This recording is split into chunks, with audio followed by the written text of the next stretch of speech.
हाय मित्रांनो, तर आज मी बनवणार आहे रविवारचा नाश्ता.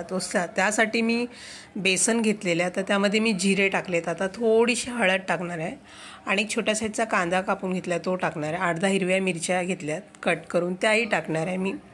आणि त्यानंतर मी चवीनुसार मीठ टाकणार आहे याच्यामध्ये आणि कोथिंबीर टाकणार आहे, कारण मी गोल भजी बनवणार आहे. सो त्यासाठी मी कांदा कमी घेतलेला आहे. तर आता मी व्यवस्थित कालून घेणार आहे एकदम, थोडं थोडं पाणी टाकून, जास्त पातळ नाही. तुम्ही माझ्या चॅनलवर नवीन असाल तर प्लीज लाईक करा, शेअर करा, सबस्क्राईब करा. सो आता आपलं पीठ हे व्यवस्थित कालून झालेलं तुम्ही बघू शकता. अशा प्रकारे कालवायचं गोल भजीसाठी. जास्त पातळ नाही, जास्त जाड नाही, मध्यम करून करायचं.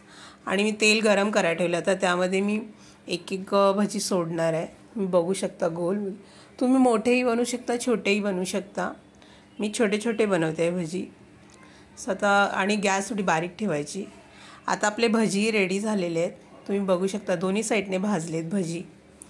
असे भजी बनवून घ्यायचे एकदम. आणि मी याच्यामध्ये खात्या सोड्याचा वापर नाही केलेला आहे. स्वतः मी असे सगळे भजी बनवून घेणार आहे. आता आपले भजी रेडी झालेले आहेत. सो हे भजी मी चहासोबत खाणार आहे. तुम्ही चटणीसोबत खाऊ शकता किंवा सॉस, किंवा तुम्ही चहावर खाऊ शकता.